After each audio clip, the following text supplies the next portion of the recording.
Solo levelling की एक नया वीडियो लेके मैं लौट आया हूँ। क्या बात है दोस्तों, सब्सक्राइब नहीं हो रहा है? सब्सक्राइब कर लो अगर आपको ऐसे ही सोलो लेवलिंग के वीडियो सबसे पहले देखना है। पिछले एपिसोड में हमने देखा था थॉमस आंद्रे वो कोरिया में जिनबू से मिलने आता है और उसे एक खतरनाक डैगर देता है और उसके बाद कोरिया में एक बहुत ही खतरनाक गेट ओपन होता है। अब आगे एपिसोड की शुरू में हम कोरिया को देखते हैं। कोरिया के आसमान में वो डेंजन का गेट खुला हुआ है। उसकी वजह से सारे के सारे लोग डरे हुए हैं। सभी बस इस शहर से बाहर भाग जाना चाहते हैं और इसीलिए हम सब लोगों को भागते हुए अपने सामान को, अपने ज़िंदगी को बचाने के लिए बाहर से भागते हुए देखते हैं। रास्तों में गाड़ियों का जाम लगा हुआ है, सब लोग बस आगे निकलना चाहते हैं। ऊपर से हमें शहर को दिखाया जाता है, चारों तरफ गाड़ियों का भीड़, इंसानों का भीड़, सब भागना चाहते हैं इस शहर से। पूरा शहर जैसे कि बैंगनी कलर में भर चुका है। तभी हमें जिन्हा को दिखाया जाता है। जिन्हा कहती है, मॉम हम लोग इवैक्यूएट क्यों नहीं कर रहे हैं? वो कहती है, वेल अगर ये जगह वार जोन बनने ही वाली है तो क्यों ना हम इसी के साथ यहीं पे मर जाए, यही हमारे लिए सबसे अच्छा होगा। और इसके अलावा भी इस जगह को इवैक्यूएट करने के लिए नहीं कहा गया है। ये सुन के जिन्हा को गुस्सा आ जाता है और वो कहती है, पर मैं नेक्स्ट ईयर कॉलेज ज्वाइन करने वाली हूँ और मैं तब इतना बड़ी तो हो जाऊंगी कि ड्रिंक कर पाऊंगी, मैं बाहर अपने मर्जी से जा पाऊंगी, कॉलेज को एंजॉय करूंगी, अपने लाइफ को एंजॉय करूंगी। मैं ऐसे ही यहाँ पे मरना नहीं चाहता जब मेरा लाइफ स्टार्ट होने ही वाली है। यह सुन के उसकी मॉम हंसते हुए कहती है, हाँ तुम्हारे पास पॉइंट तो है, पर जिनबू हमें बचा लेगा जैसे कि उसके पापा ने की थी। सीन शिफ्ट होता है, तभी हम जिन को देखते हैं। वो बिल्डिंग के ऊपर से नीचे की तरफ देख रहा है, सारे लोगों को देख रहा है, इस शहर को देख रहा है और सोचने लगता है, इवन नाउ मैं उन लोगों की प्रेजेंस को फील नहीं कर पा रहा हूँ। पता नहीं वो लोग कहाँ पे है, पर ये गेट इतना खतरनाक है, मुझे ही इसे रोकना होगा। पर क्या ये मैं कर पाऊँगा बिना कोई सेक्रीफाइस दिए? अब तो मुझे बहुत कुछ प्रोटेक्ट करना है। और तभी अपने फ़ोन की तरफ देखने लगता है और सोचने लगता है, पता नहीं कब कौन रहे या ना रहे, तो फिर मुझे किसके साथ टाइम स्पेंड करना चाहिए। उसके कॉन्टैक्ट में मॉम, जिन्हा, जिन्हो सबकी कॉन्टैक्ट देखने के बाद तभी फ्रेंड लिस्ट में चाइयन की कॉन्टैक्ट दिखता है। सीन शिफ्ट होता है, मिस चाइयन को देखते हैं। वो अभी भी प्रैक्टिस कर रही है पर वो सैड है। मिस्टर सॉन्ग कहते हैं, मैं नोटिस कर रहा हूँ कुछ दिनों से तुम्हारे अंदर कुछ हेजिटेशन है। मिस चाइयन, मैं तुम्हारी स्वाद चलाना देख के ही बोल सकता हूँ तुम्हारे दिल में कुछ है। आई गेस ये नेचुरल है क्योंकि मैं भी डर चुका था। हाँ पता है, तुम्हारे सामने जो कुछ अब तक आया है या फिर आने वाला है वो मुझसे बहुत ज़्यादा खतरनाक था। मेरे साथ तो उसके जैसा कुछ भी नहीं हुआ है। पर तभी मिस चाइयन की फ़ोन रिंग करने लगता है। कुछ देर फ़ोन पे बात करने के बाद मिस चाइयन मिस्टर सॉन्ग को कहती है, कोच मुझे तभी थोड़ा सा शांत होते हुए कहती है, मुझे जाना है, कुछ काम आ गया है सर। ये सुन के मिस्टर संग थोड़ा सा खुश होता है और उसे जाने का परमिशन दे देता है। सीन शिफ्ट होता है, हम एक अम्यूजमेंट पार्क में देखते हैं। सारे के सारे लोग जिनबू को देख के कहने लगते हैं, क्या ये जिनबू है ना? और तभी सामने हम जिनबू के साथ मिस चाइयन को देखते हैं। सभी के सभी लोग बस उन्हें ही देख रहे थे। पहले उसके साथ एक लड़की को देख के सोचने लगता है, क्या ये उसकी गर्लफ्रेंड है? कौन है आखिर? क्या ये हंटर्स गिल्ड से मिस चाइयन वही है ना?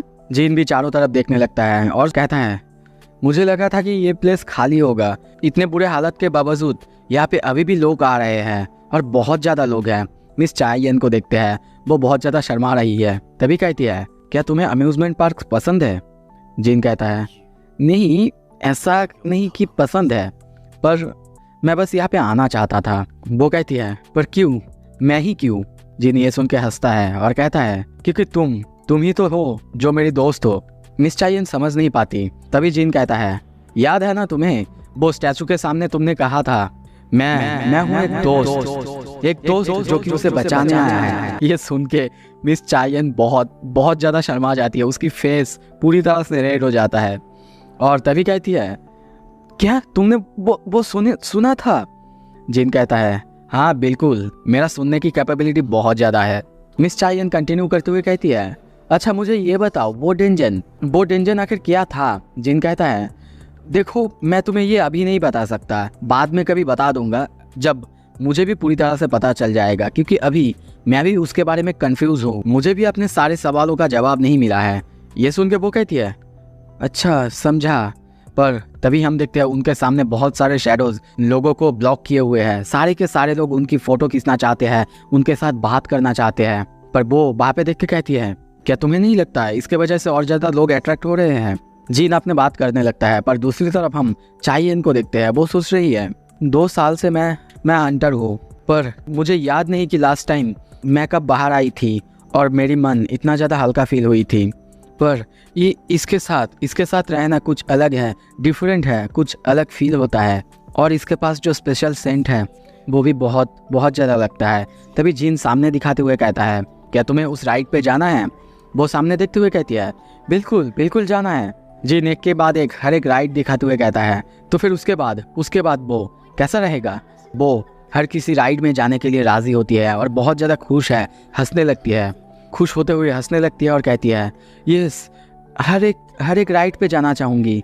ये सुन के जीन खुश होता है और सोचने लगता है, देख के ऐसा लगता है कि सिर्फ मैं ही नहीं जो बाहर आना चाहता था, खुश होना चाहता था।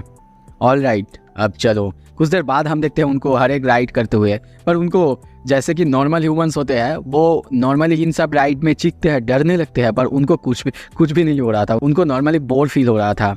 कुछ देर बाद जब वो खाने के लिए रेस्टोरेंट में बैठते हैं, तभी जिन कहता है, क्या तुम्हें मज़ा आया? वो खाते हुए कहती है, हाँ मुझे बहुत मज़ा आया।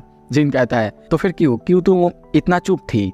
एक बार भी तुमने चिल्लाया नहीं। और तभी सोचने लगती है, हाँ समझ गया, एक एस रैंक के हंटर के लिए ये सब कुछ बहुत बहुत ज़्यादा स्लो है। उसकी तरफ देखते हुए स्माइल करते हुए कहती है, तो फिर चलो एक राइड पे मैं तुम्हें ले जाता हूँ, जो कि सचमुच बहुत बहुत ज़्यादा थ्रिलिंग है। मिस चाइयन चौंकती है और सोचने लगती है, क्या? तभी आसमान में बादलों के पार देखते हैं जीन और मिस चाइयन काइसल के ऊपर उड़ रहे हैं। वो कहता है, सो क्या लगता है इस बारे में तुम्हें?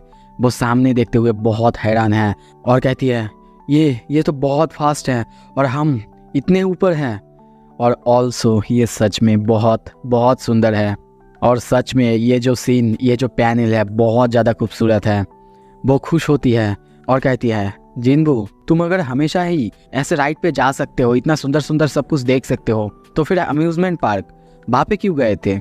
वो थोड़ा सा सोचता है और कहता है, वहीं पे एक गेट ओपन हुआ था जहाँ पे मेरे पापा, मेरे फादर गायब हो गए थे, सो इसीलिए मैं जाना चाहता था। वो थोड़ा सा सैड होती है और कहती है, सॉरी, पर थैंक यू मुझे यहाँ पे लाने के लिए। मैं तुम्हें हमेशा से बताना चाहती थी तुमने मेरी कितनी मदद की है। पर जिन उसकी बातों को काटते हुए कहता है, अब भी कुछ है जो कि मैं तुम्हें दिखाना चाहता हूँ। तभी सीन शिफ्ट होता है, अब शाम हो चुका है। आसमान में कहीं दूर एक जंगल में देखते हैं, वो दोनों आसमान की तरफ देख रहे थे। जिन्हा आसमान की तरफ देखते हुए बहुत खुश होती है और एक टूटते तारे को देख के उसके कंधे में अपना सर रखती है। ये पैनल सच में बहुत ज़्यादा खूबसूरत है। सीन शिफ्ट होता है, सियोल के आसमान में उसी गेट को दिखाया जाता है जो कि पूरे शहर को ढक चुका है। कुछ देर बाद हम एक आदमी को देखते हैं, एक हंटर को देखते हैं। वो सोचने लगता है, तो ये है वो जाइगेंटिक गेट जो कि कुछ ही दिनों में ओपन होने वाला है। पर मैं हूँ एक बी रैंक का हंटर, मैं ऐसे ही अपने गार्ड को डाउन नहीं कर सकता। तभी उसका धक्का किसी और से लगता है और वो उसकी तरफ देखते हुए कहता है, व्हाट द हेल? और उसके सामने हम किसी और को नहीं, राकन को देखते हैं। वो उसकी तरफ देख के पूरी तरह से चौंका हुआ है। तभी उसको ऐसे चिल्लाते हुए सारे के सारे लोग उसके तरफ और राकन की तरफ देख रहे थे और सोचने लगते हैं, क्या कोई डंजन ब्रेक हुआ है? ये बंदा इतना ज़्यादा ह्यूज है, ये तो माँ डोंगबुक तक को अपने पैसे खर्च कराने के लिए भगाएगा, वो उसके पीछे पागल हो जाएगा। शायद ये बंदा एक हंटर है, क्योंकि अब इस शहर में, इस जगह में कोई भी नॉर्मल पर्सन नहीं है। पर वो बंदा चुप ही नहीं होता, चिल्लाते हुए कहता है, हे मैन, क्या तुम्हें मुझसे माफ़ी नहीं मांगनी चाहिए? जब तुम किसी को धक्का दो और गलती तुम्हारी हो तो माफ़ी मांगना चाहिए। और मन में सोचने लगता है, मैं एक बी रैंक का हंटर हूँ, वो भी अपर टायर का, पर अब समय अलग है। अब मैं किसी की पैर नहीं धोता, किसी की पीछे नहीं पड़ा रहता। और चिल्ला के कहता है, क्या तुम वहाँ पे ऐसे ही खड़े रहने वाले हो? अगर तुमने कुछ गलती की है तो माफ़ी मांगना सीखो। पर तभी हम राकन को देखते हैं, वो उसके सामने बहुत बड़ा मुंह कर लेता है और उसको वहीं पे खा लेता है। सारे के सारे हंटर्स ये देख के पूरी तरह से डर जाते हैं और बस सोचने लगते हैं, क्या उसने उसे खा लिया, एक बंदे को खा लिया है। राकन हंसने लगता है और तभी वहाँ पे बहुत बहुत ज़ोर से चिल्लाते हुए एक बहुत ज़ोर से ज़मीन पे स्मैश करता है, जिससे वहाँ पे जितने भी लोग थे, जितने भी हंटर्स थे, उड़ के बहुत दूर जाते हैं। कोई तो दीवार पे, कोई बहुत दूर जाके गिरते हैं।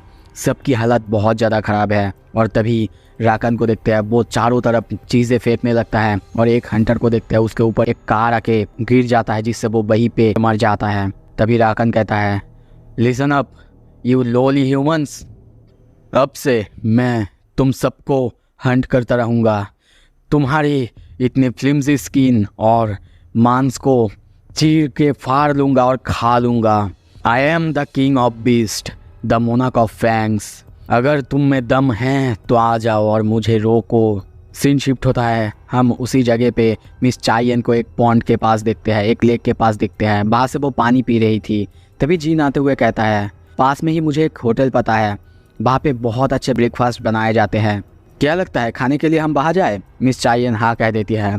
तभी जीन फिर से काइसल को बुलाता है। ये देख के वो कहती है, मुझे लगा ये पास में ही है। वो कहता है, हाँ बिल्कुल पास में है, अगर मैं फुल स्पीड में दौड़ के जाऊँगा तो फिर मुझे 5 ही मिनट लगते हैं। ये सुन के वो सोचती है, क्या? तो फिर वो कितने ज़्यादा स्पीड से दौड़ता है? सीन शिफ्ट होता है, हंटर एसोसिएशन के बिल्डिंग में चेयरमैन वू जिनचुल को देखते हैं।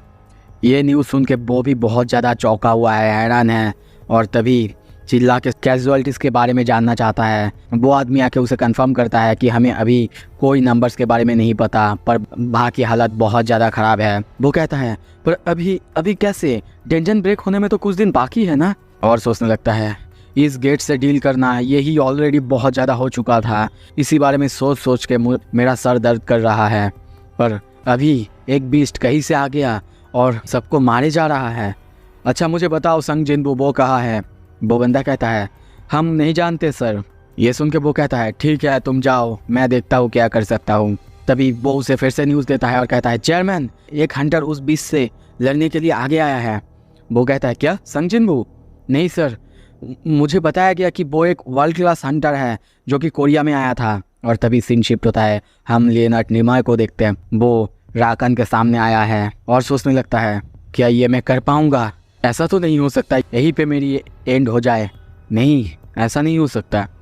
परहैप्स ऐसा हो सकता है मेरी लाइफ यहीं पे ख़त्म हो जाए, पर फिर भी मैं इस बीच से लड़ने के लिए पीछे नहीं हटूँगा, अपने हाथ को पीछे नहीं खींचूँगा। पर तभी आवाज़ सुनाई देता है, मूव, तुम मेरे रास्ते में हो। और वहीं पे हम थॉमस आंद्रे को देखते हैं जो कि उसकी सर को पकड़ते हुए उसे धक्का देते हुए पीछे खिसका देता है। सीन शिफ्ट होता है रेस्टोरेंट में, जिनको चाइयन के साथ खाना खाते हुए देखते हैं। तभी उसके पास कॉल आता है जो कि मिस्टर बू का था। वो कहता है, मिस्टर संग आपके पास कॉल नहीं जा रहा था, क्या हुआ था? मेरा फ़ोन, मैं थोड़ा सा सर्विस एरिया के बाहर था, बोलो क्या हुआ है?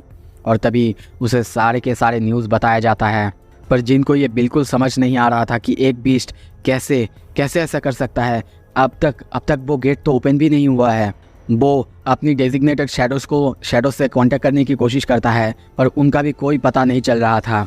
उसे बिल्कुल समझ में नहीं आ रहा था कि क्या चल रहा है। वो मिस चाइयन से कहता है, लगता है कोरिया में कोई प्रॉब्लम आ चुका है। वो कहती है, क्या कोई डेंजन ब्रेक हुआ है? वो कहता है, नहीं, कुछ और तभी सोचने लगता है, ये एक इतना पावरफुल फो है, एक नेशनल लेवल हंटर जो उसके पास गया है, पता नहीं मेरे शैडोज़ के सिग्नल इतना वीक क्यों हो रहे हैं।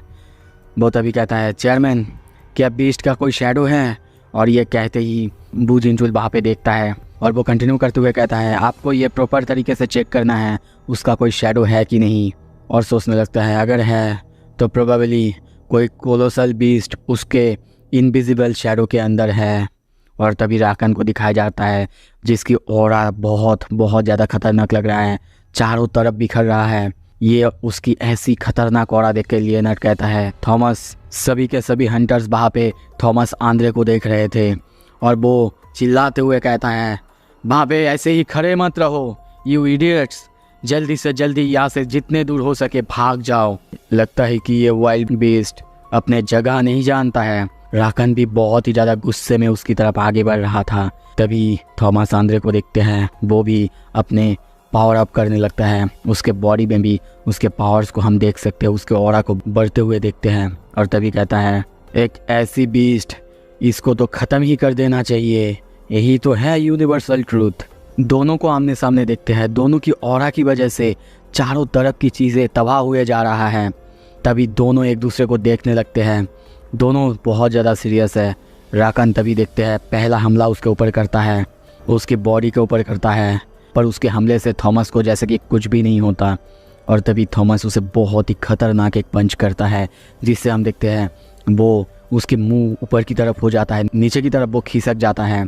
थॉमस यहीं पे नहीं रुकता, वो और एक पंच वहाँ पे उसके ऊपर करता है। वो पीछे की तरफ खिसक ही रहा था, तभी थॉमस उसकी सर को पकड़ता है और वहाँ पे ज़मीन पे दे मारता है।